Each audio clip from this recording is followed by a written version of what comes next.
Hi, I'm Kyle. And I'm Josh. And we're Fear the Queer, a podcast that talks about everything on our gay agendas, from politics and media to race and relationships. So sit back, relax, as we spill the tea.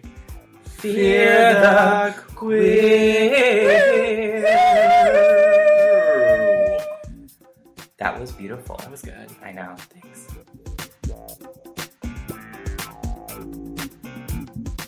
Good evening, listeners, and thank you for tuning in to yet another episode of Fear the Queer. And this is also part 4 of our Pride series. Woo!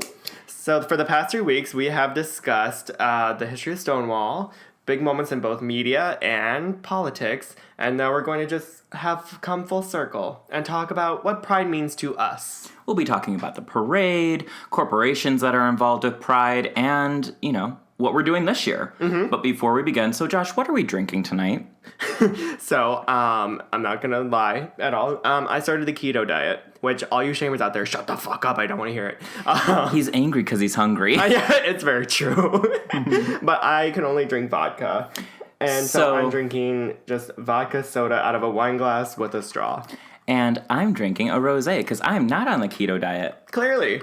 Oh, cheers queers. queers. Now, before we get to the heart of our gay agenda, we have a new topic we like to call Catch That Queer, in which we talk about a queer person who has affected us either in our queer history or current day. Mm-hmm. So this week, I'm talking about the one, the only, Miss Major. Do you know Miss Major? I do not know Miss Major. So I'm going to give you a little bit of a teaching lesson about to school the children. So, for those of you out there who don't know who Miss Major is, her full name is Miss Major Griffin Gracie, and she was born October 25th, 1940, in the south side of Chicago. So she's a Chicago. Libra. She's a Chicago. I think she's a Scorpio. Oh. Actually, I don't know. I don't know. She's a Libra. I'm a fucking Libra. She's a fucking Libra. So Miss Major is a local Chicago girl, and when she was growing up, it was back in like the 50s, and she was doing the drag balls in Chicago, and she just found that to be like an amazing thing. She was also playing with gender and kind of discovering her own gender identity. Now, around this time, she figured out that she was in fact a trans woman and started to take hormones from the black market. Okay. Yeah, so she was transitioning, and during that time, she was trying to go to college.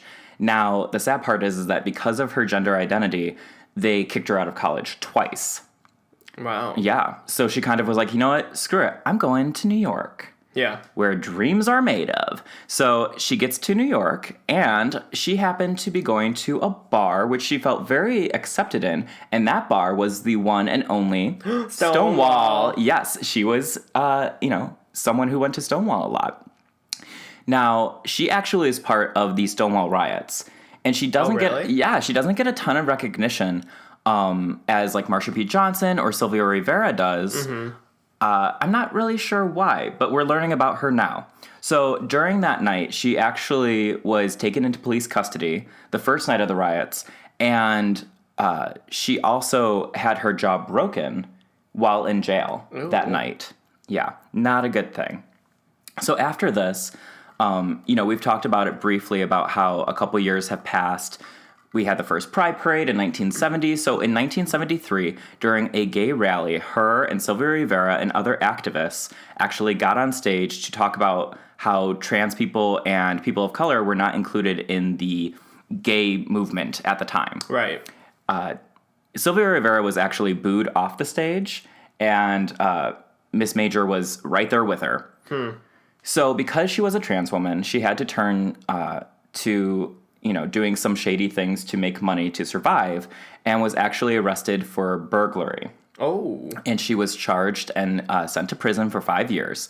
So while in prison, Miss Major had a chance to kind of think about, like, okay, how do I do something to help my community? How do I help my trans sisters and brothers and everyone in between? Right. So when she got out of prison, she moved to California and started helping with the trans movement. So she was feeding the homeless. She was helping those who have addiction problems. She was working with people who were incarcerated.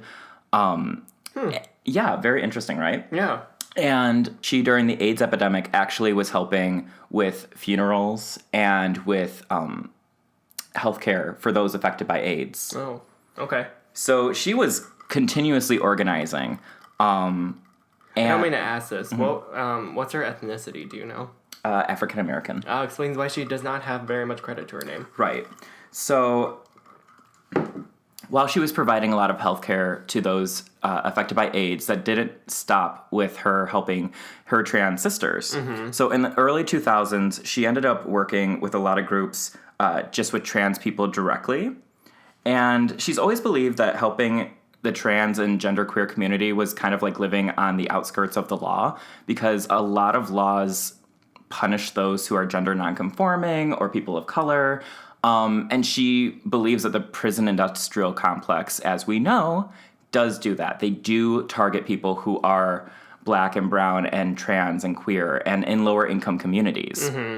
So she's very, very, very vocal about, speaking out on police brutality and talking about like queer rights and trans rights. So now Miss Major is still alive. Oh, she is? She is still alive, and she's been a part of a few different documentaries. Do you know The Trans List on HBO? Mm-mm. So that came out like maybe 2 or 3 years ago. The Trans List was basically a documentary that talks about trans and gender nonconforming people. And she was featured in that documentary. There's also a documentary that you can stream called Major with a exclamation point. And you can learn a little bit more about her. Oh. Yeah, she's super cool. And if you want to support Miss Major, because she's done so much for our community, you can actually go and help support her retirement fund. And she currently resides in Little Rock, Arkansas. And that seems kind of surprising, because Little Rock, Arkansas, or just Arkansas in general, doesn't have a huge, queer, safe environment that kind of pops in our heads. Right. But that's kind of why she's there. She's trying to provide a space for trans people to be able to live their lives.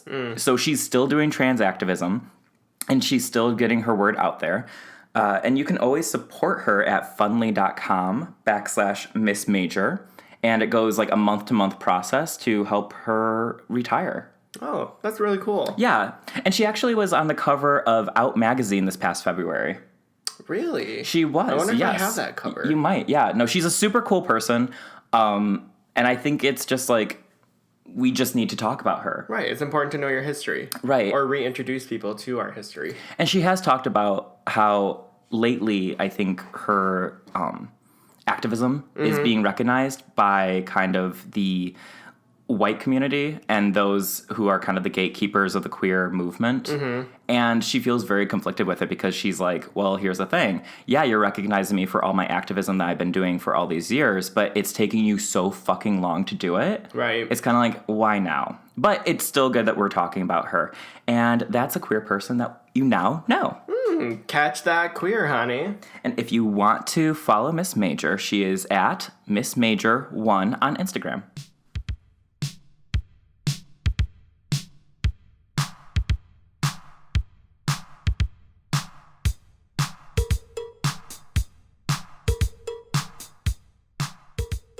Now, to get to the heart of our gay agenda, we are wrapping up our Pride series. Pride series. With our 4th episode this month, which we talk about the Pride Parade, Pride season, our own personal feelings towards it. Pride.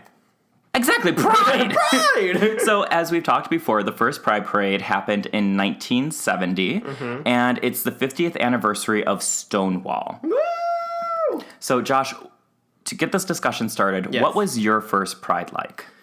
My first Pride was 2 years ago with you and a couple of other friends. It was my first Pride Parade, and we got there very early because I remember I was very excited to be there, and I wanted like a front row action of seeing the whole parade. Definitely.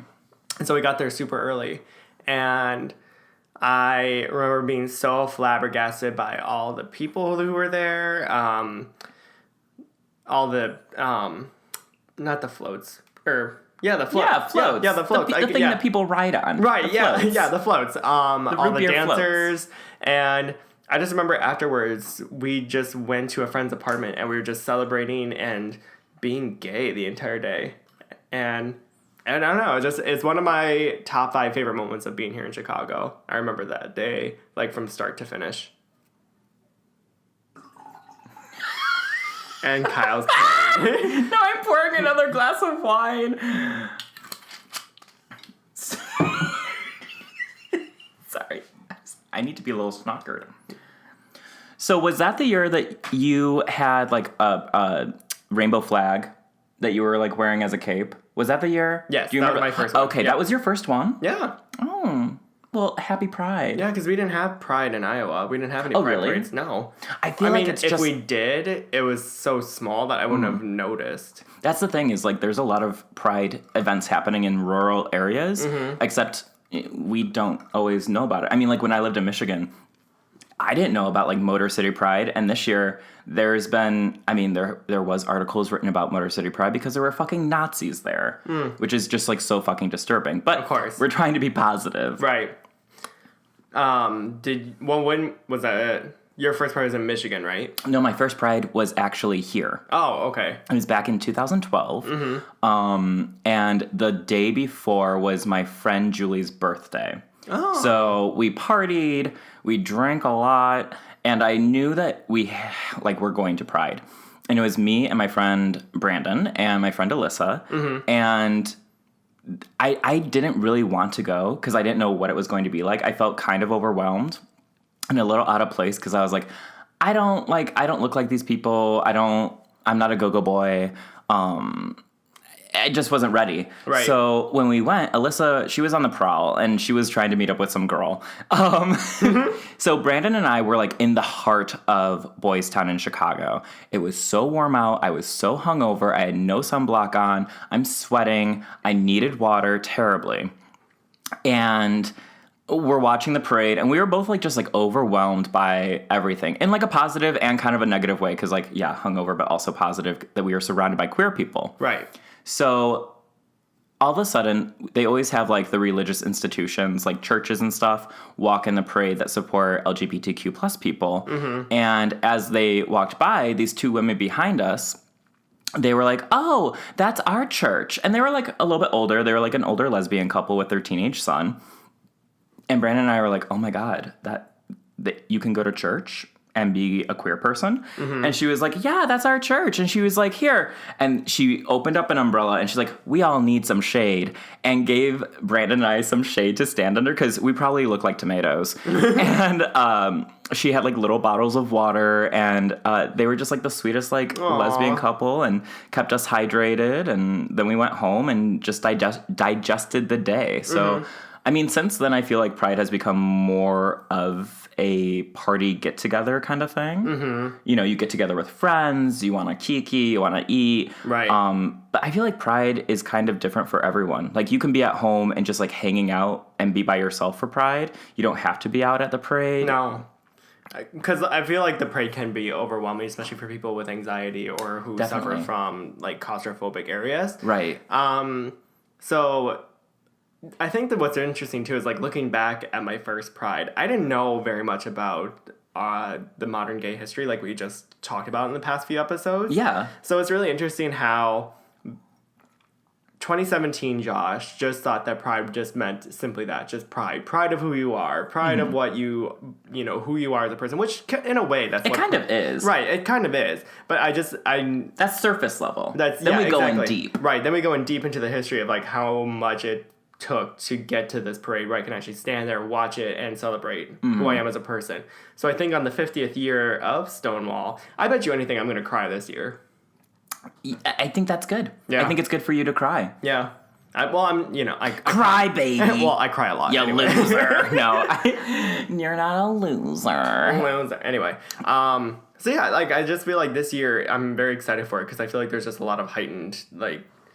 I think you've gained a lot of knowledge. A lot of respect. And I think doing this podcast too, like I've learned stuff, you've learned stuff, that makes us what? Hopefully the viewer learned stuff. The viewer had learned stuff. Octopus porn. These, oh my gosh, that is something that I'm so glad that I was able to bring to attention of people was the octopus porn. # Pride.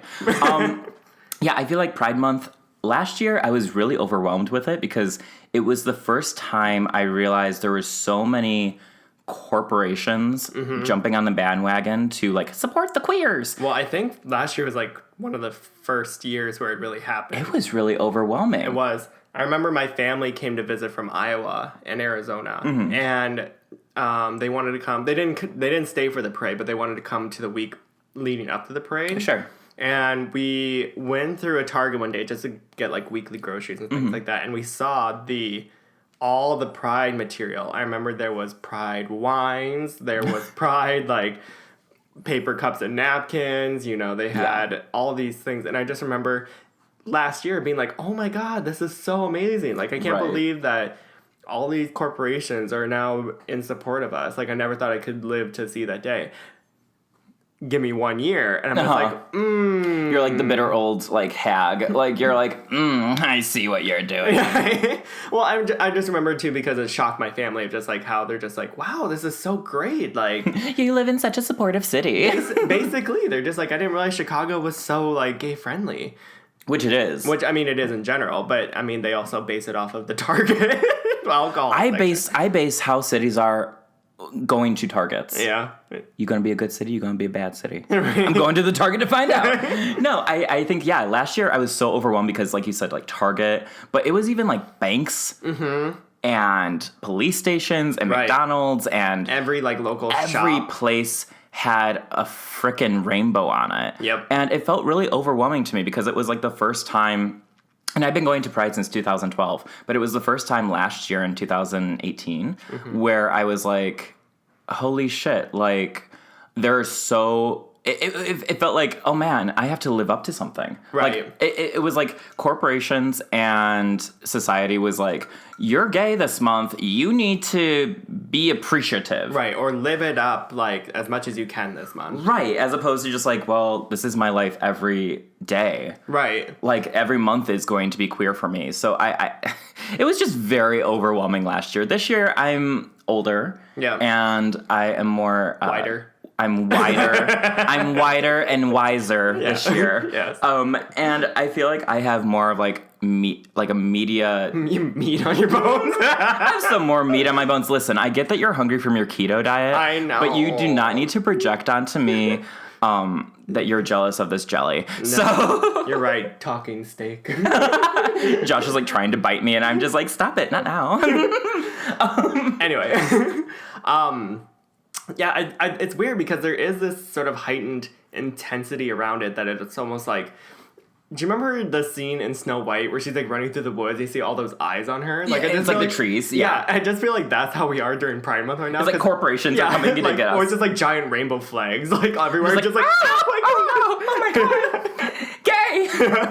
Like, it's so fucking wild to me. Like, walking through, I saw this meme and I loved it. Have you seen the Listerine bottle with a pride flag on it? Yeah. And they're like, just in time to wash the cum flavor out of your mouth. That is way too relatable. For some, not me. But I was just like, when? But there's like shampoo bottles. Like suddenly your hair's gay, your mouthwash is gay, you got gay shoelaces, you got gay protein bars, you got gay wine, you got gay... There's a lot of gay alcohol. Mm-hmm. Yeah, because they know that the gays... love vodka. They love to drink. That's a whole nother conversation about the alcohol relationship within the queer community. But... That'll be next week on our therapy session. On our therapy session as we have a glass of wine. Yeah. Cheers, queers.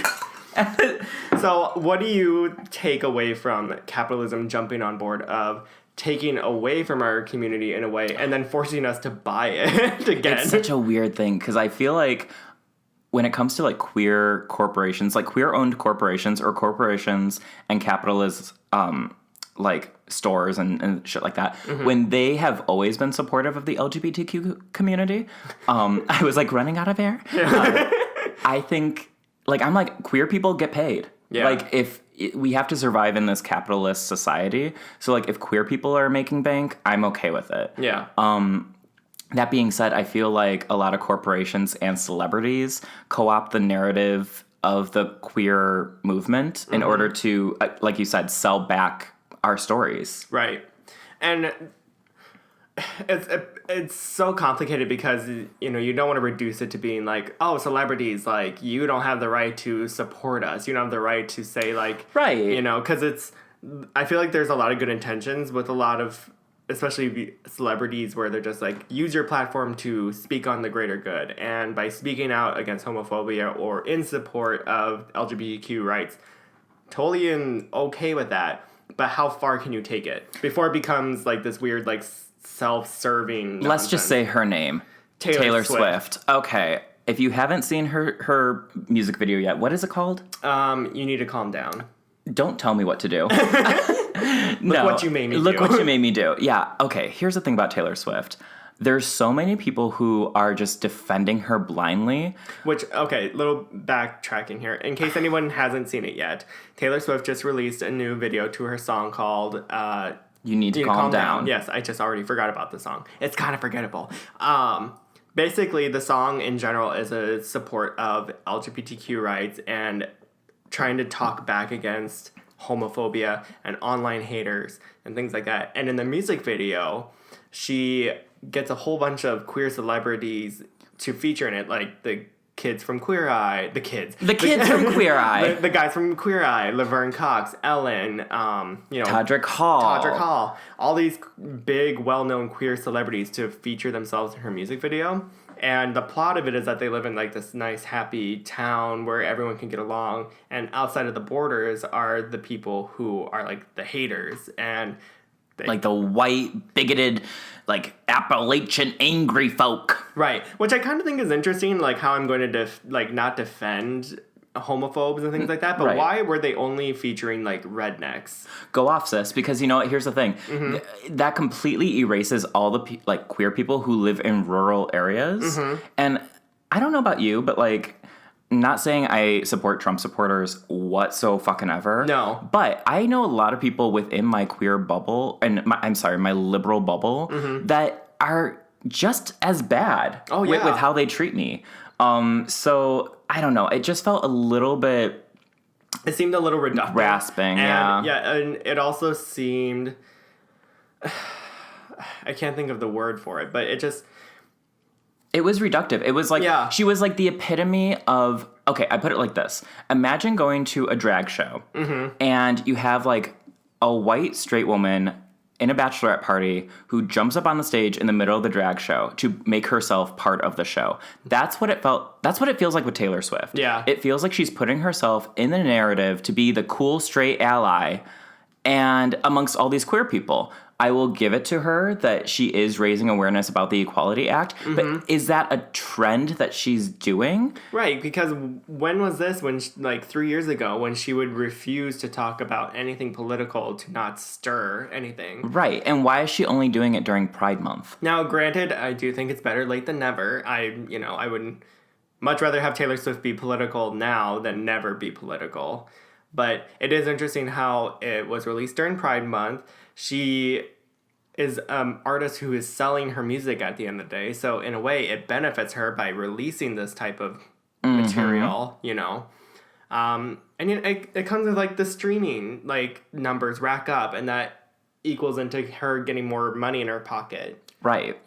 And, like, again, at the end of the day, it's not just Taylor Swift. And it's not just... We just want to use her specifically necessarily, because she obviously is one of those celebrities that is managed by people. Right. And whoever is managing her, and this has been for the past couple years, they see what is hot and what the trend is, and mm-hmm. they are like, Taylor, do this. And she's like, okay, that sounds great. And she does. Right. Which is the epitome of what a pop star is, really. Right. But I feel like there's a lot of pop stars out there that have been by our side since the beginning, like Ariana Grande, Robin, Rihanna, Hillary... Our Lady Hillary Duff. I hope she's at Pride. I hope she's at Pride too. If she's not at, like, Pride, like World Pride in New York, I'll be upset. They clearly kicked her out because she's going to be there front and center. She's going to be in front and center. She's going to be like this. Let the rainbow fall down and... Sorry. So this is random and off topic here, but I wanted to ask you. Random and off topic? I know. So speaking of Pride, there was a poll on Twitter the other day. That was like, what is the gay national anthem? Oh, what is it? Well, that's the question. Oh. What do you think? What were people saying? Well, Give me options. Well, a lot of people were saying, like, What Dreams Were Made Of by Hilary Duff. Give Me More by Britney Spears. Give me more equal rights. Right. Like, right, yeah. There's a few more, but it's just like, what would your gay national anthem be? My gay national anthem. If I want to be like a sad queer, it's going to be Dancing on My Own by Robin. That's not bad. But I feel like, and I think that's because it's like, you know what, as queer people, we kind of march to the beat of our own drum. So it's like, even if people are off doing their own thing and like making connections and I'm in the corner watching you kiss her and I'm like crying, but it's like, you know what, I'm gonna keep dancing on my own. It's like, you just keep going. It's okay, boo-boo. Sure. What about you? I had to think about it, but I really do think it would be Run Away With Me by Carly Rae Jepsen. Really? Why? Just that opening saxophone alone. It Just the saxophone cured homophobia. It did. It started gay rights. That saxophone was heard in the background at the night of Stonewall. This is proof that Josh does not listen to me when I'm telling him about gay history. I'm just like, do you hear that saxophone in the background? And Marsha P. Johnson's like, give me the brick. Like, Carly Rae's like, play it louder. No, that's funny. Yeah. So, I don't know. Again, going back to Taylor Swift, I don't know if necessarily she's... So we watched a video earlier, and then raises a really good question. Just like, sure, Taylor Swift is using her platform, which is great. Which is great to speak out as an ally. But do you think there could be a better way for her to do this? Abso-fucking-lutely. Right, like, me too. Here's my thing, Taylor. If you're and she recently has been more political and more like vocal about supporting people, which ironically makes her music not as good. It's not as good, but regardless, yeah. She could be doing this in a month that isn't Pride Month. Right. She could be doing this in a video that isn't surrounded by the hottest queer celebrities in the world. She could be just being vocal about it. It doesn't... And when is she going to abandon this narrative when it's no longer useful for her? Well, right, because right now she's just pandering and pandering and pandering. Right. Well, and people are going to eat it up. They are eating it up. Right. Well, because like I don't want to call her out on it, but Miley Cyrus the other day...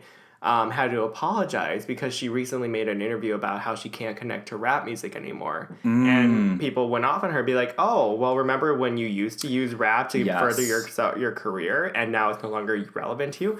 And she had to apologize because she didn't realize what she meant by that. Yeah. And I'm starting to wonder, too, if, like, maybe Taylor Swift doesn't even realize what she's doing either. Her personally, again, she's managed by a bunch of people. Right. But we're just going to say Taylor for the sake of it.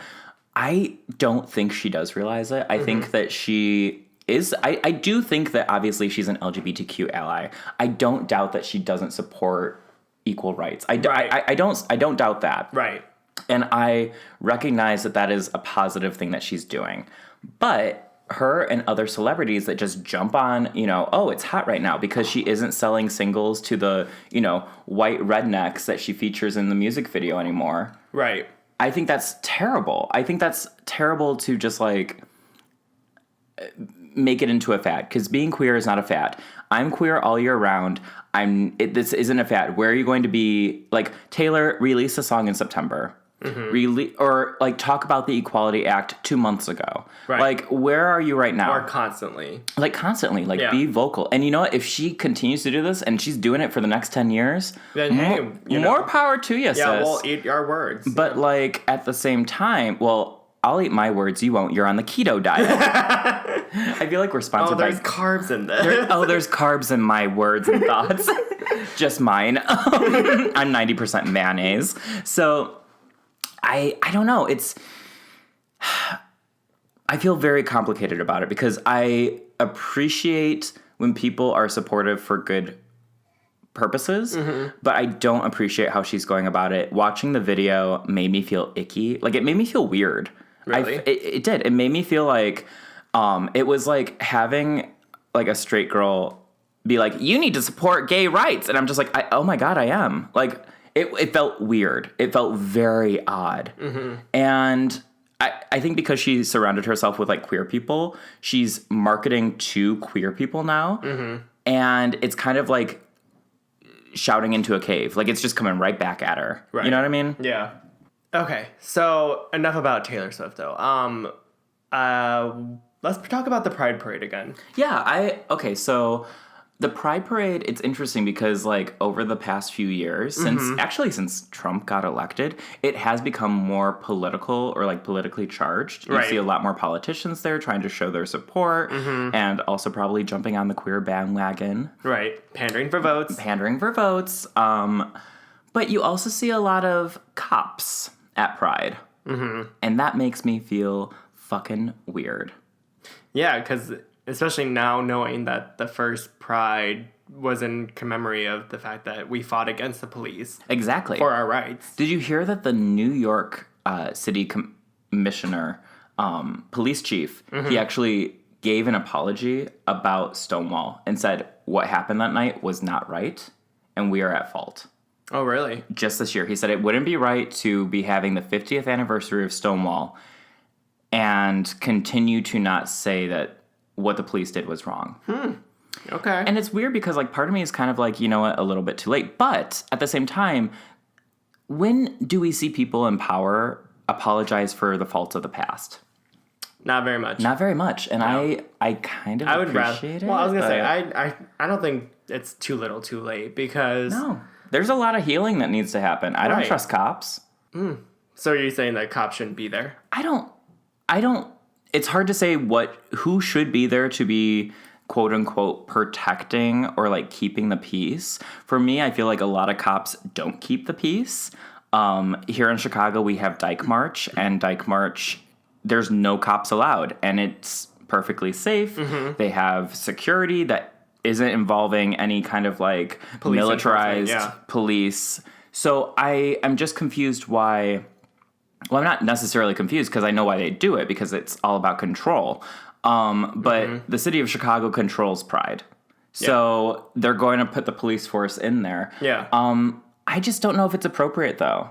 And I, you know, you've seen the videos of, like, the cops at Pride, right? Yeah, they're always usually, like, dancing and, like, having fun with the other people. But I also think it's interesting because it goes viral. And it's just like, oh my God, look at this straight cop, like, supporting the queer community. Which, again, it's just like, It's just I don't bullshit. want to sound like that. It's like old, bitter woman. Where it's just Fine, like, I will. I think it's bullshit. Yeah. It's bullshit because you cannot have a video of some cop twerking on some gay man at Pride and be like, oh my God, we're cured, when the same week you have a video of cops threatening to shoot black mothers and their children. It's bullshit. Cops in a lot of areas, in most areas in this country, are militarized and are racist and a product of the society that has been built. Yeah, that's true. And to be honest, like, when you think of Pride, I don't think we need cops there. Market days, maybe. Well, it's interesting because I feel like Pride has become it's almost like St. Patrick's Day, except better. I was like, way less obnoxious. Well, I feel like straight people are like, well, we don't have straight pride, blah. And I'm like, here's the thing, sis. You take everything and make it yourself. Why is St. Patrick's Day about this huge excuse to just wear green and get incredibly drunk? Right. Why is Cinco de Mayo suddenly this day of where you can just wear a sombrero? Do people and even take know what tequila Cinco de shots? Mayo is about? I don't even know what Cinco de Mayo Oh my is God, about. it's this victory over, so there was this town that the French were trying to take over, and the Mexican army fought them off, and it's a celebration of that. I also know that, like, a few days later, like, the French did take it over, but it's a celebration that it was like, hey, we did that. I have to pour more rosé because He's getting heated. I get heated, ladies. Could you pour a little faster? Ladies, my blood is boiling. So I don't think that's necessarily a bad thing that there shouldn't be cops at Pride because... Like, if you why think don't about they it- hire a security team or Well, something? if you think about it, like, we probably would protect ourselves way better than cops would. Right, and I mean, like, I understand there's a lot of terrorism and violent threats made against the queer community. I mean, we talked about Pulse last week, so Yeah. like That's I, like, true, I guess. I get that, but I just feel like the queer community has such a complicated relationship with police forces that it just feels a little bit inappropriate to have a cop like bumping and grinding against some guy in a Speedo. Yeah. And you say like, oh, see, the cops aren't that bad. Right. It's like, kind of like the videos when cops hand out ice creams to black families And it's like, see, they're not that bad. And then they don't talk about the fact that, like, They just murdered someone, like, a few days ago. Mm-hmm. Yeah. Mm-hmm. Yeah. Yeah, it's a very complicated thing. Well, I mean, I don't think I necessarily would be that upset seeing cops at the Pride Parade. Well, I don't know. It's complicated. Because it's like, I would Do you feel safe around cops? Honestly, like, we're transparent. You're on the keto diet now. Personally, yeah, I do. Yeah, I don't. Well, I think this is actually going a little more off topic. No, spill. Being as an Asian man, Mm-hmm. I actually weirdly think that I have a lot of privilege being Asian. Mm-hmm. Because in terms of societal norms, like, I'm considered the least violent and the least, like... Little do they know. Right? Little do they know that I'm scrappy. No, but, like, I'm never seen as a threatening person. I'm never seen as someone to be, like, profiled while we're out, you know? Sure. And so I feel like, weirdly enough, even though, like, there are some weird stereotypes against Asians, being violent and someone you should look out after and someone who's a danger or threat is never one, really. And so I feel like, in a way, I get a huge pass from cops. And I've talked about this before. I'm just like, I've gotten into fights outside of bars before in my hometown. Mm-hmm. And I were, like, getting in people's faces and yelling because I used to have anger issues back then. Used to. Shut up.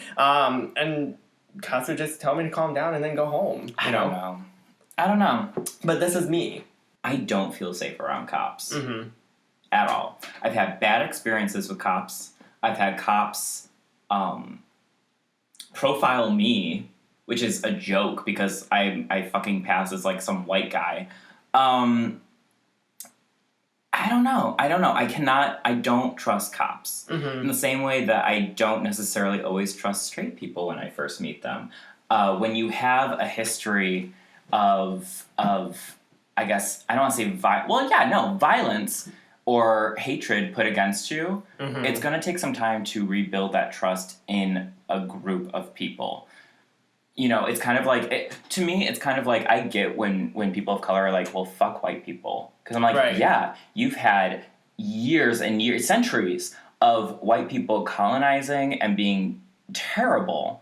So I don't take it personally because I'm like, yeah, white people need to do fucking better. So when I say, like, well, fuck cops, fuck straight people, it's kind of like, well, I've lived a big chunk of my life in either fear or just, like, the unknowing of what is going to come my direction. Yeah. Well, and I'm not saying that, like, people should feel safe around cops. You asked me, so I'm just thinking... Oh, no, I'm not coming after you. Yeah, well... If I was coming after you, no. I'd be dead. No! I agree. I think overall, as a general consensus... Oh, God, I'm drunk now. That's not even a word, is it? Consensus. No, that's a word.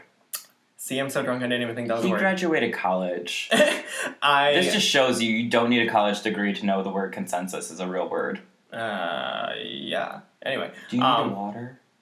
Maybe. Anyway, what I'm saying is the general consensus is that with the LGBTQ community, we've obviously had a very hostile history with police enforcement, and I'm not taking that away whatsoever. Right. And I think I don't think it's necessarily the worst idea to say cops shouldn't be allowed at Pride, and we should have our own security team. Yeah, no, yeah. I completely 100% agree. That being said, I don't know a goddamn thing about security. Get another queer to do it. I don't know how to do it. I don't know. I mean, I put my trust in queer people, so maybe we get a queer security team. Maybe. Yeah, so everyone out there, if you see cops, like, dancing at Pride and, being like, oh, gay rights are human rights, please don't repost it. You're just going to piss me off. Like, just don't do it. Just for Kyle. Yeah, no, don't do it because I know myself and others believe that it's just utter bullshit. And at the end of the day, a lot of cops don't give a fuck about queer people. Yeah. Well, or if you do post it keeping in mind of the fact that this is one good example against several negative cases. Just know thousands of several cases. Well, I'm just saying, just know your history. Know your history, and just be aware that, like... And I think that's actually, like, not trying to wrap it up, but I do think that's actually what Pride for me is going to be about this year. It's just celebrating that I am able to say that I am an openly queer man living in Chicago. But the only reason I'm able to say that is because I have to thank a lot of people who came before me who helped pave that way for us. Kyle is peeing again. By peeing, he means I'm finishing a bottle of rosé. Yeah, I feel like every Pride, everyone's going to have a different sort of pride, whether they go to the parade or not. You know, I think it's good to surround yourself with people who love you. If you like going to the parade, make sure you take sunblock and water. Yeah. Because you'll end up a dehydrated tomato like Kyle. Hey, we're called sun-dried tomatoes. Boo. So have you picked out your Pride outfit? I feel like Pride outfits are so important. Yes. I have a Pride outfit. What is it? It's a jumper. Oh! Yes! I don't know what I'm wearing yet. Oh. Well, every year... What did you wear last year? I wore a shirt that had Dolly Parton on it. Oh, that's right. And I carried a fan that said Dismantle Ice. That's right. So this year, I think I'm going to make another fan, but I don't know what I'm going to put on it yet. But I'm sure that we will post it in the Fear the Queer Instagram. Well, that's right. Because this is the first year we're going to have Pride with the Fear the Queer podcast. It's right. Oh, yeah. It's our Pride. It's our first Pride as Fear the Queer. 2 days later, the podcast was disbanded. They're like, we need to cancel these fuckers. Like, we got one that is, like, angry. And we got another one who's skinny. I'm not that skinny. Cheers to that. Cheers. Josh barely has drank his drink. Drink up, keto diet. Like the keto, good life is the keto diet. Yeah, and on that, we're going to end this episode. Oh my god! So to anyone who's listening out there, we just want to say, I hope you have a great Pride if you haven't already celebrated it yet in your hometown. Be safe if you are listeners to us, or if you already know the history of Stonewall and modern gay rights. Take that into mind while you're watching the parade. Yeah, and if you go to Pride, tag us. We want to see your pictures. Maybe we'll put you in our Instagram story, because we want to see you guys like having fun, celebrating who you are. Yes. And just being happy and loving and just like really truly enjoy it, because even though being queer isn't just a 1 month or a 1 day sort of thing, it's good to celebrate our small victories. It always is. It's always great to celebrate who you are. That being said, we're also going to make a small announcement. For the month of July, we are not going to be having any episodes right now. We're going to be taking... I know. Oh my god. This is the first time I'm telling you. Oh my god, I'm so confused. What's happening? Oh, why are the cameras here?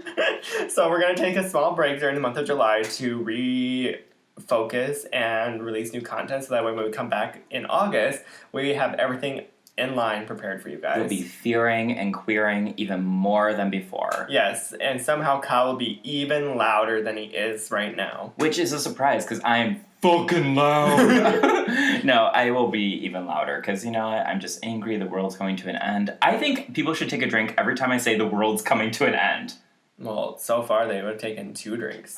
The world's coming to an end, the world's coming to an end, the world's coming to an end. And the funny thing is... Take a drink. Yeah. So if you want to talk to us, you can always email us at fearthequeerpodcast@gmail.com. You can also follow us on Instagram or like us on Facebook.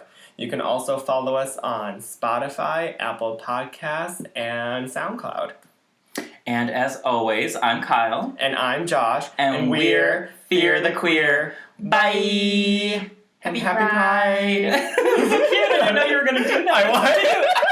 I love that you did that too. I was like, I'm going to get him. That's so cute.